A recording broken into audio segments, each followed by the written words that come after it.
لا تؤذي والدتك أبدا، ولا تقلل من احترامها حتى في لحظات الغضب.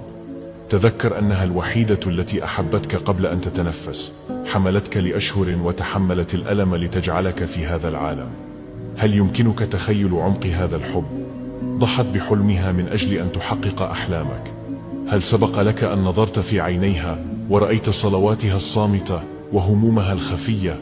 كل تجاعيد وجهها هي شهادة على المعركة التي خاضتها من أجلك. لا تنسى أنها أكثر من منحتك الحياة، حارسة روحك، حافظتك، ومرساة في هذا العالم الفوضوي. اجعلها سعيدة واعتز بها. في قلبها يكمن أسمى وأصدق أشكال الحب. إذا كنت تتفق، اكتب نعم في التعليقات. إذا لا، شاركنا رأيك.